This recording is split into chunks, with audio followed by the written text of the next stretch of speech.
साल 1914। एक छोटा सा आइलैंड जहां ना कोई शहर है न इंसानों की भीड़ है, तो बस एक लाइट हाउस और रहस्य जो समंदर की गहराइयों में छिपा है। नमस्कार दोस्तों, मैं अंकित कुमार इस वीडियो में 2017 में आई जबरदस्त सस्पेंस और थ्रिल से भरी कोल्ड स्किन मूवी को एक्सप्लेन करने वाला हूं। कहानी की शुरुआत एक शिप से होती है जो साउथ अटलांटिक ओशन के रास्ते अपनी मंजिल की ओर बढ़ रहा है। इस शिप पर का एक आदमी जिसका नाम डेविड है, जो इस कहानी का मेन कैरेक्टर है। डेविड एक वेदर ऑफिसर है और वो लोग एक ऐसे आइलैंड की तरफ जा रहे थे जो अटलांटिक ओशन के सबसे गहरे हिस्सों में छिपा हुआ था। सरकार ने डेविड को वहां इसलिए भेजा था ताकि वह उस आइलैंड के बदलते मौसम का ऑब्जर्वेशन कर सके। डेविड को वहां लगभग 1 साल तक डेटा कलेक्ट कर मौसम के अजीब बदलावों को समझना था। उसके बाद वापस लौट आना था। कैप्टन अपने शिप पर डेविड को उस आइलैंड तक ले जा रहे थे। शिप में डेविड के लिए 1 साल का खाना और जरूरत का सारा सामान भी था। लंबे सफर के बाद आखिरकार वो लोग आइलैंड तक पहुंच गए। उन्होंने बोट की मदद से आइलैंड पर कदम रखा। आइलैंड पर एक लाइट हाउस के साथ एक छोटा सा घर था जहां डेविड को रहना है।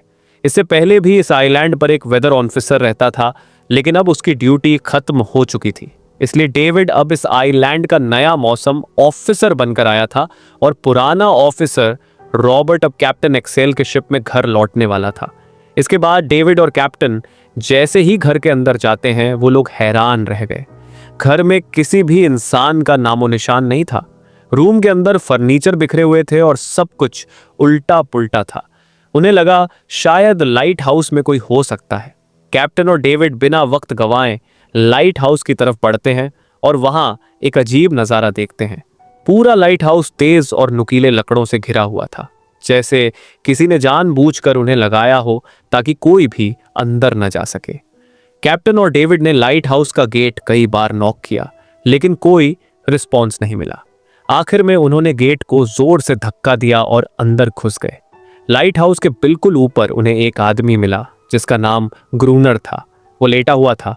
जब उन्होंने ग्रूनर से पुराने वेदर ऑफिसर के बारे में पूछा तो उसने काफी बेपरवाही से जवाब दिया, वो मर गया है, उसे कोई भयानक बीमारी थी। कैप्टन ने जब उससे डेड बॉडी के बारे में पूछा तो उसका जवाब और भी अजीब था, शायद किसी ने मार दिया होगा। ग्रूनर की बातें सुनकर डेविड और कैप्टन दोनों चौंक गए। उन्हें लगा शायद ग्रूनर की मेंटल कंडीशन ठीक नहीं है, लेकिन जब तक पुराने ऑफिसर का पता नहीं चलता वो कुछ कर भी नहीं सकते थे। कैप्टन ने डेविड से कहा, अगर तुम अब भी चाहो तो हमारे साथ वापस चल सकते हो। लेकिन डेविड जानता था कि अगर वह सरकार को इस आइलैंड का एक्यूरेट वेदर रिपोर्ट दे पाया तो उसे काफी पैसे मिल सकते हैं, और पैसे की उसे वैसे भी जरूरत थी। इसलिए उसने तय किया कि वो यहीं रुकेगा। फिर कैप्टन ने उसे प्रोटेक्शन के लिए एक गन दी, क्योंकि शायद यह जगह उतनी सेफ नहीं थी जितनी दिखती थी। कैप्टन के जाने के बाद डेविड ने घर को थोड़ा सेटल किया, रहने लायक बनाया। रूम के एक ड्रॉअर में उसे एक डायरी मिली जो पुराने ऑफिसर की थी। उस ऑफिसर ने 1913 में इस आइलैंड पर कदम रखा था। डायरी में आइलैंड के बारे में बहुत कुछ लिखा था, लेकिन कुछ साफ नहीं था। कुछ बातें अधूरी थीं। डेविड हर लाइन को ध्यान से पढ़ता गया। डायरी में कुछ अजीब तरह के जानवरों के स्केच भी बने थे। डेविड को समझ नहीं आया कि उसने ऐसी तस्वीरें क्यों बनाई थी। शायद वो अकेला था और टाइम पास के लिए ऐसा किया होगा। डायरी के एक पेज पर उसकी वाइफ की फोटो भी लगी थी। डेविड वो डायरी पढ़ते पढ़ते सो गया। अगली सुबह डेविड ने अपना काम शुरू कर दिया, लेकिन समंदर के पास पहुंचते ही उसके कदम रुक गए। चट्टानों के बीच कुछ पत्थर अजीब तरीके से सजाए गए थे और उनके बीच कुछ सी शेल्स रखी थीं, एक अजीब पैटर्न में। डेविड ने सोचा शायद यह सब ग्रूनर ने किया होगा। यह सोचकर वो दोबारा अपने काम में लग गया। काम के दौरान जब उसने बाइनाकुलर से लाइट हाउस की तरफ देखा तो उसे ग्रूनर के साथ एक और इंसान दिखा, लेकिन फिर उसने सोचा कि शायद ये उसका वहम है। रात हो चुकी थी और डेविड अपने काम में बिजी था। तभी दरवाजे पर नॉक हुआ। उसने सोचा शायद यह ग्रूनर है। डेविड ने उसका नाम पुकारा, लेकिन कोई जवाब नहीं मिला। हाथ में लैंप लेकर जैसे ही डेविड आगे बढ़ा, उसके कानों में कुछ अजीब आवाजें गूंजने लगीं, और फिर उसने देखा कि गेट के नीचे से किसी अजीबोगरीब प्राणी का हाथ अंदर आने की कोशिश कर रहा था। वो हाथ इंसानी नहीं था। डेविड का दिल दहशत से भर गया। वो तुरंत बेसमेंट की तरफ भागा और वहां जाकर छुप गया।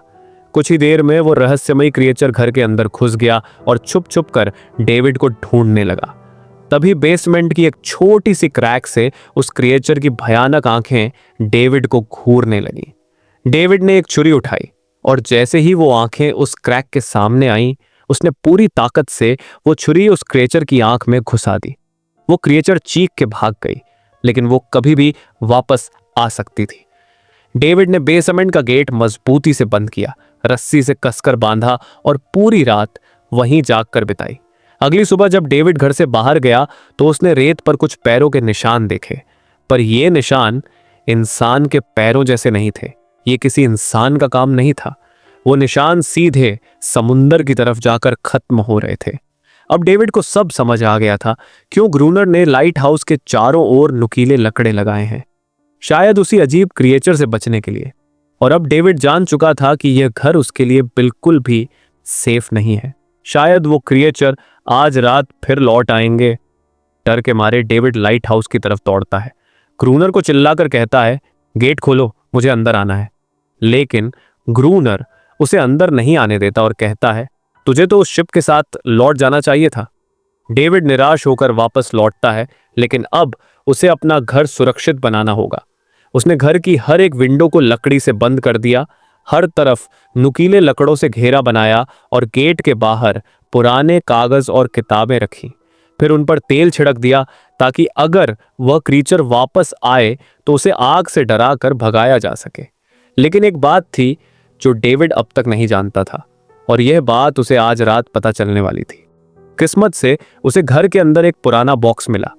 उस बॉक्स में एक गन थी और बहुत सारी बुलेट्स। ये देखकर उसे थोड़ी हिम्मत मिली, लेकिन डर अब भी जिंदा था।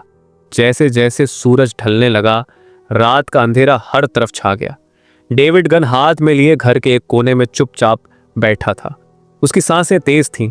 तभी एक अजीब आवाज सुनाई दी, और जब डेविड ने खिड़की की तरफ कदम बढ़ाया तो जैसे उसके पैरों के नीचे से जमीन ही खिसक गई। सिर्फ एक नहीं, पानी में से कई सारी वही अजीबो गरीब क्रीचर्स उठती हुई नजर आईं और सब उसके घर की तरफ बढ़ रही थीं। कुछ ही देर में वो गेट को तोड़ने की कोशिश करने लगे। डर के मारे डेविड गोलियां चलाने लगा। कुछ क्रिएचर्स गिर गए, लेकिन बाकी और भी ज्यादा हिंसक हो गए। वो अब घर के अंदर घुसने की कोशिश कर रहे थे। जैसे जैसे उनकी तादाद बढ़ने लगी, डेविड ने बिना वक्त गवाए गेट के बाहर रखे कागजों और पुरानी किताबों पर आग लगा दी। आग देखकर वो क्रिएचर्स डर के मारे वापस समंदर में लौट गए, लेकिन अब वही आग डेविड के घर तक पहुंच चुकी थी। घर में आग लग चुकी थी, और क्योंकि पूरा घर लकड़ी का बना था, आग बिजली की तरह फैल गई। डेविड ने तुरंत एक चादर में लपेटकर खुद को बचाया। गेट तोड़कर बाहर निकला और लाइट हाउस के पास एक बड़े पत्थर के पीछे छुप गया। उसका दायां हाथ बुरी तरह जल चुका था। किस्मत से उसी वक्त बारिश शुरू हो गई और आग धीरे धीरे बुझने लगी।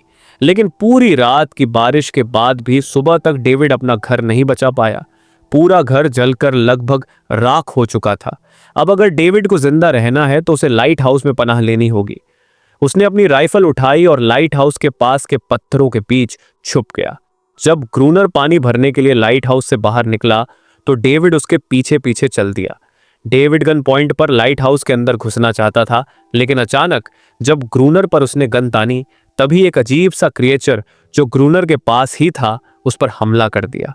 वो क्रीचर ग्रूनर का रक्षक था। ग्रूनर ने तुरंत डेविड को रोका और कहा, यह मेरा पालतू है। डेविड ने गोली नहीं चलाई, लेकिन एक शर्त रखी, अगर जिंदा रहना है तो लाइट हाउस में रहने दिया जाए। उसके पास 1 साल के लिए काफी गन पाउडर था और इतना खाना भी था कि दोनों बच सके।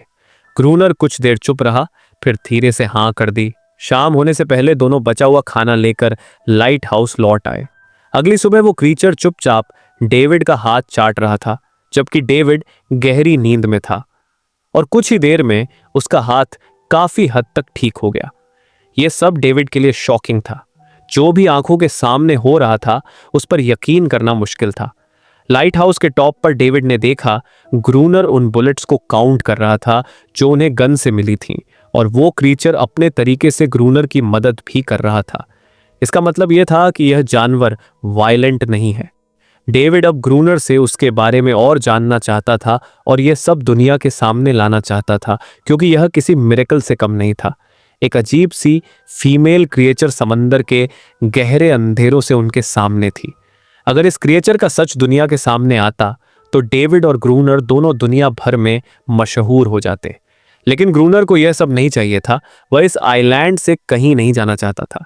ग्रूनर के पास कोई अपना नहीं था। उसके हिसाब से सोसाइटी में कोई भी अकेला नहीं रह सकता।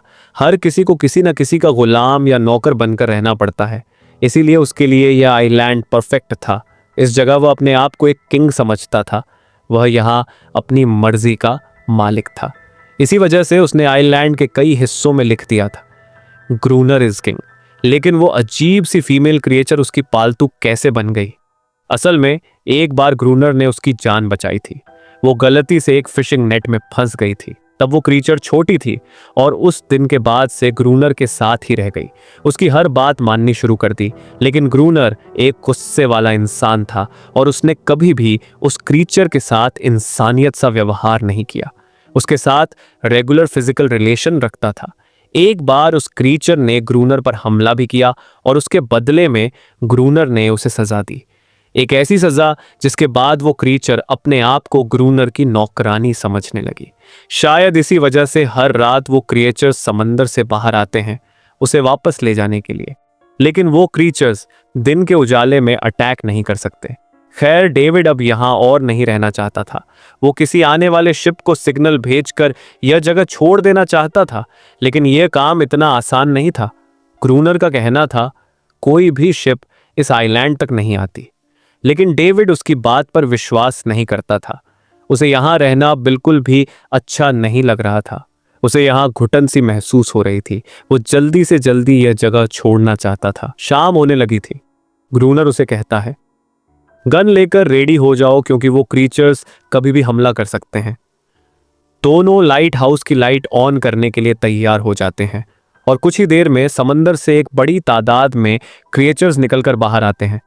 वो लाइट हाउस की तरफ बढ़ते जा रहे थे। ग्रूनर उन पर लगातार फायर करता जा रहा था, लेकिन डेविड पूरी तरह से डर गया था। वो लाइट हाउस के अंदर की तरफ पीछे हटने लगा। ग्रूनर के बार बार कहने के बाद भी वो बस एक कोने में चुपचाप बैठा रहा और कुछ ही देर में डेविड बेहोश हो गया। ग्रूनर अकेला उन क्रीचर्स से लड़ता रहा। अगली सुबह ग्रूनर ने गुस्से में उसे उठाया और कहा, अगर तुझे लाइट हाउस में रहना है तो मेरी हर बात माननी पड़ेगी। रोजाना पानी भर के लाना, लाइट हाउस के छोटे बड़े काम करना और रात को मेरे साथ गार्ड ड्यूटी भी देना। चाहे डेविड चाहे या ना चाहे, ये सब करना उसके लिए मजबूरी बन गया था। जिंदा रहने के लिए उसे लाइट हाउस में रहना ही पड़ेगा। डेविड अब ग्रूनर के सारे काम करने को तैयार था, लेकिन एक चीज थी जो उसे कभी पसंद नहीं आई। रोज रोज उस फीमेल क्रिएचर को अलग अलग तरीकों से फिजिकली टॉर्चर करना। लेकिन जो इंसान सालों से सुनसान आइलैंड पर अकेला रह रहा हो, उसका मेंटल स्टेट थोड़ा बिगड़ना जायज है। डेविड भी कुछ ऐसा ही सोचता है। शायद ग्रूनर का दिमाग अब ठीक नहीं है, लेकिन फिर भी उसकी बात माननी पड़ती है। रात होती है। दोनों फिर से गार्ड ड्यूटी के लिए तैयार हो जाते हैं और एक बार फिर वो क्रिएचर्स समंदर से निकलकर बाहर आते हैं। लेकिन आज डेविड को डर नहीं लग रहा था। उसने फायर किया, पर आज ग्रूनर कुछ भी नहीं करता। वो डेविड को बाहर छोड़कर लाइट हाउस का गेट बंद कर देता है और खुद चुपचाप अंदर बैठ जाता है, ताकि डेविड खुद सीख सके कि इन क्रिएचर्स से कैसे लड़ा जाता है, वरना वह लड़ते लड़ते मर जाएगा। डेविड चीख कर मदद मांगता है, लेकिन ग्रूनर उसकी मदद नहीं करता। इसी तरह लड़ते लड़ते वो रात कट जाती है और सुबह हो जाती है। सुबह ग्रूनर ने देखा डेविड लाइट हाउस के गेट के बाहर खून में लथपथ बैठा है। अब उसने सीख लिया था कि इन क्रिएचर्स से कैसे लड़ना है। उसके अंदर का डर जा चुका था। इसी तरह वक्त गुजरता गया, रातों को उन क्रिएचर्स से लड़ते हुए और दिन भर ग्रूनर के लाइट हाउस के काम संभालते हुए। ये आइलैंड अब उसके लिए एक जेल जैसा हो गया था। वो हर वक्त यह सोचता रहता था कि कब यह जगह छोड़े, कब आजाद हो। समय के साथ साथ डेविड का उस फीमेल क्रिएचर के साथ एक अजीब सी दोस्ती बन गई थी। डेविड को उसके लिए बुरा लगने लगा था। अब उसे समझ आया था कि अपने लोगों को छोड़कर अकेला रहना कितना मुश्किल होता है। शायद वो क्रीचर भी कुछ ऐसा ही महसूस करती थी। डेविड ने उस क्रिएचर को एक नाम भी दिया, एनेरियस। और फिर एक दिन उन्होंने देखा कि उन क्रिएचर्स के अटैक्स धीरे धीरे कम हो रहे हैं। डेविड सोचता है शायद सर्दियों में वो कहीं और चले जाते हैं, जैसे वेल्स करती हैं, या फिर शायद उन्हें समझ आ गया था कि इन दोनों से लड़कर कुछ नहीं मिलेगा। लेकिन ग्रूनर ने उसे साफ कह दिया, बिल्कुल नहीं, वो फिर से अटैक करेंगे। अब वो खुद को रिप्रोड्यूस कर रहे हैं, उनकी तादाद बढ़ती जा रही है। कुछ और दिन ऐसे ही गुजर गए। एक रात डिनर के बाद ग्रूनर और डेविड ने वक्त काटने के लिए चेस खेलना शुरू किया। लेकिन यहीं पर ग्रूनर से एक बड़ी गलती हो गई। वो दोनों खेल में इतने उलझ गए कि लाइट हाउस की लाइट्स ऑन करना ही भूल गए और अंधेरे का फायदा उठाकर क्रिएचर्स ने उन पर अटैक कर दिया। डेविड ने देखा वो क्रिएचर्स अब ब्रीड कर चुके हैं। उनकी तादाद इतनी ज्यादा थी कि दो लोग मिलकर भी ज्यादा देर तक नहीं लड़ सकते थे। गन्स की बुलेट्स भी लगभग खत्म हो चुकी थीं। किसी तरह बचते बचाते वो लाइट हाउस के टॉप तक पहुंच गए। लेकिन इस बीच ग्रूनर के पैर में गहरी चोट लग गई। वो क्रिएचर्स लाइट हाउस में घुसने की कोशिश कर रहे थे। डेविड और ग्रूनर को कहीं से भी बचने का रास्ता नजर नहीं आ रहा था। उन्होंने हार मान ली, लेकिन खुशकिस्मती से सुबह हो गई थी। जैसे ही सूरज धीरे धीरे उभरता है, वो क्रिएचर्स लाइट हाउस छोड़कर समुद्र में वापस चले जाते हैं। अनारियस ग्रूनर के जख्म को ठीक करने की कोशिश करती है, लेकिन अब तक डेविड को समझ आ चुका था कि वो इन क्रिएचर्स के साथ यह लड़ाई जीत नहीं सकते। बुलेट्स भी अब खत्म होने के करीब हैं। उनके पास खाना भी इतना नहीं है कि यह ज्यादा दिन तक चल सके। अगले दिन खुशकिस्मती से जब डेविड लाइट हाउस के बाहर इधर उधर घूम रहा था, उसने समुद्र में एक जहाज देखा। वो जल्दी से अंदर से फ्लेयर गन लाया और जहाज को सिग्नल देने गया। लेकिन ग्रूनर ने उसे रोक दिया, क्योंकि वो नहीं चाहता था कि डेविड यहां से जाए। उसी वक्त अनारियस ने ग्रूनर पर हमला कर दिया। वो डेविड को ग्रूनर से बचाना चाहती थी। ग्रूनर किसी को भी यह आइलैंड छोड़ने नहीं देना चाहता। यह आइलैंड उसकी अपनी दुनिया है, जहां वो एक किंग की तरह रहता है, एक सर्वेंट है जो उसकी हर बात मानती है। वो इस जिंदगी को छोड़कर शहर वापस नहीं जाना चाहता और वो डेविड को भी जाने नहीं देना चाहता। इतने टाइम से अकेला रहने के बाद अब उसके पास कोई था जिससे वो बात कर सकता था। धीरे धीरे वो शिप डेविड की आंखों के सामने समुंदर में गायब हो गई। अब उसके पास कुछ भी करने को नहीं था। ऐसे ही कुछ और दिन बीत गए। ग्रूनर, डेविड और अनारियस दोनों के साथ अब भी बुरा बर्ताव कर रहा था, लेकिन अनारियस को वो खास तौर पर मारता था, जो डेविड को बिल्कुल पसंद नहीं था। एक दिन डेविड ने अनारियस को एक छोटी टॉय बोट गिफ्ट में दी, जो उसने व्हेल की हड्डियों से बनाई थी। शायद इससे अनारियस का मन थोड़ा हल्का हो जाए। लेकिन जब अनारियस ने उस बोट को देखा तो वो डेविड को आइलैंड के एक ऐसे कोने में ले गई जहां वाकई एक असली बोट रखी थी। जब डेविड ने उस बोट के बारे में ग्रूनर से पूछा तो उसने कहा, हाँ, मुझे ऑलरेडी पता था कि आइलैंड के उस हिस्से में एक बोट है। कुछ महीने पहले एक आर्म स्मगलिंग शिप जो बहुत सारा गोला बारूद ले जा रही थी, समुंदर में आए तूफान की वजह से इसी आइलैंड के पास डूब गई थी। कुछ लोग इस आइलैंड तक बोट के जरिए जिंदा पहुंच गए थे, लेकिन सुबह होने से पहले उनमें से कोई भी जिंदा नहीं बचा। सभी उस क्रिएचर का शिकार बन गए। ये सब सुनते ही डेविड के दिमाग में एक प्लान आया। उनके पास एक डाइविंग सूट जैसा कुछ था। अगर उनमें से कोई उस सूट को पहनकर समुंदर के उस हिस्से में डाइव करे तो हो सकता है उन्हें कोई बुलेट्स या डायनामाइट मिल जाए, जिससे उन क्रिएचर्स से लड़ना आसान हो जाए। लेकिन ग्रूनर ने इस बात से सीधा मना कर दिया। वो उस समुंदर के पास भी नहीं जाना चाहता था, पर डेविड अपनी जान को जोखिम में भी डालकर यह काम करने को तैयार था। कुछ और दिन इसी तरह गुजर गए।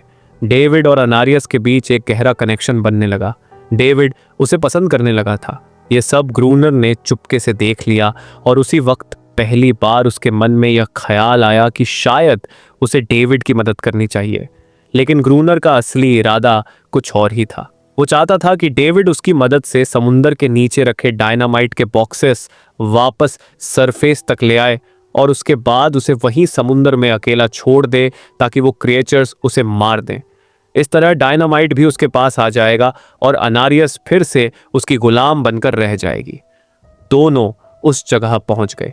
डेविड ने डाइविंग सूट पहना और समुंदर के नीचे उतर गया। शिप पूरी तरह तबाह हो चुकी थी, लेकिन किस्मत अच्छी थी। उन्हें कुछ डायनामाइट के बॉक्सेस मिल गए।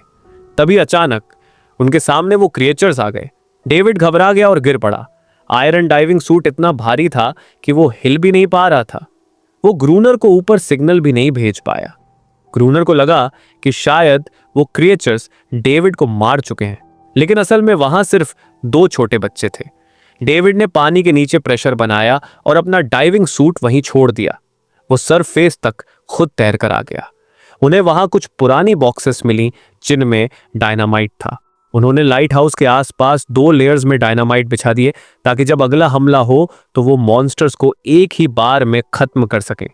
कुछ महीने बीत गए और बर्फ गिरने लगी, लेकिन एक बार फिर वो क्रिएचर्स गायब हो गए। अटैक बंद हो चुके थे।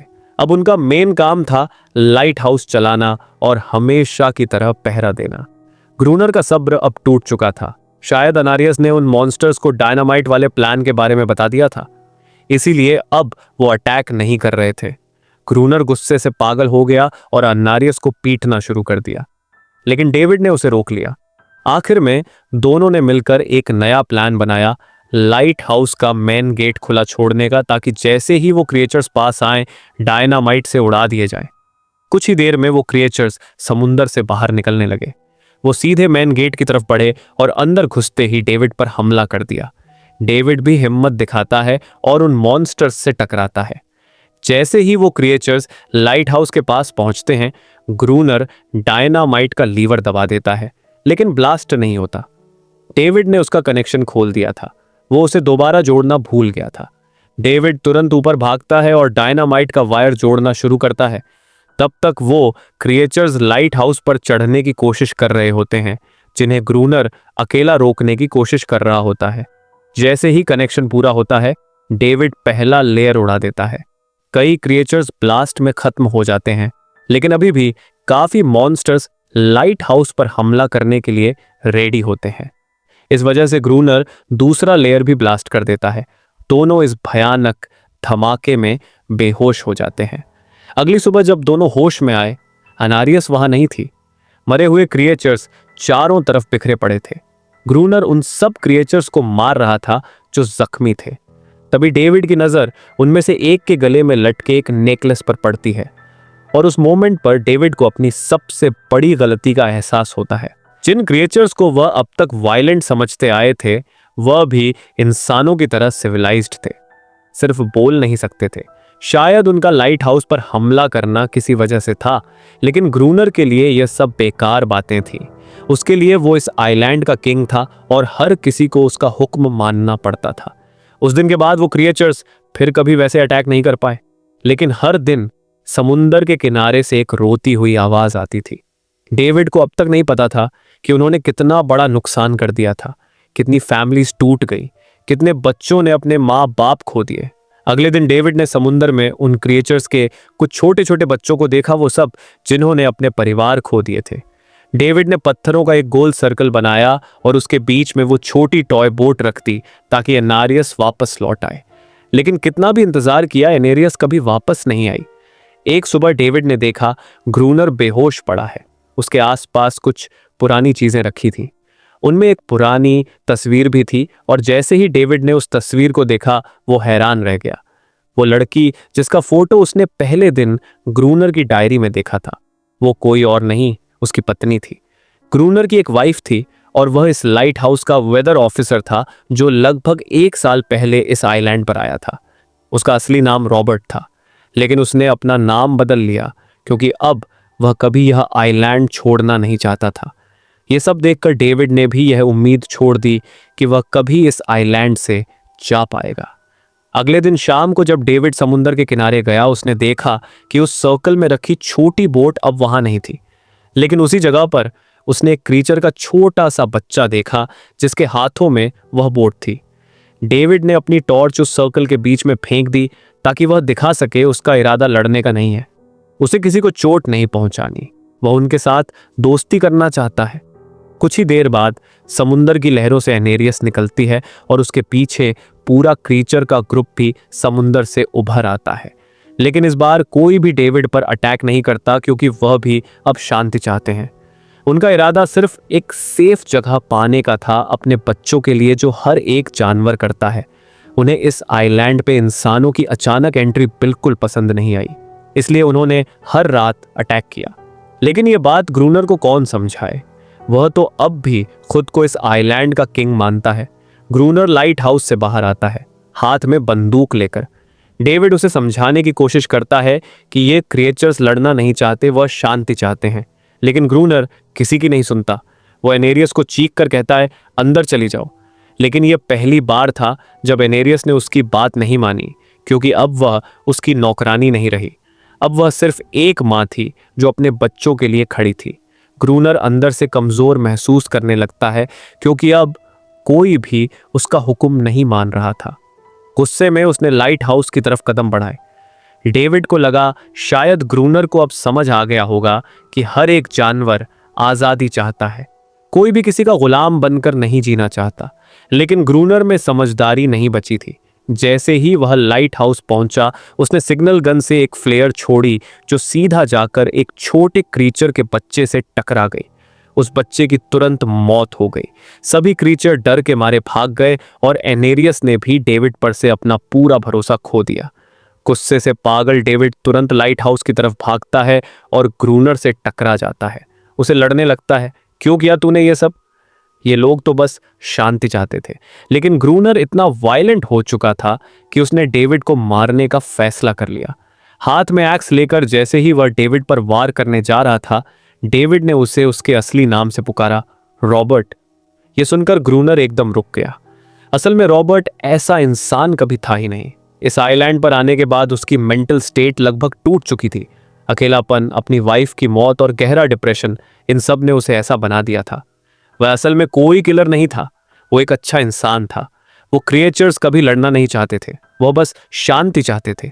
ग्रूनर ने उन्हें सिर्फ इसलिए मारा ताकि वह खुद को पावरफुल दिखा सके, और अब ग्रूनर को अपनी गलती का एहसास हो चुका था। इसलिए उसने खुद को उन क्रिएचर्स के सामने सरेंडर कर दिया और कुछ ही पलों में उन्होंने उसे मार दिया। दूसरी तरफ डेविड लाइट हाउस के अंदर खुद को लॉक कर लेता है। वक्त ऐसे ही बीतता चला जाता है और 1 साल बाद आइलैंड पर एक गवर्नमेंट ऑफिसर आता है।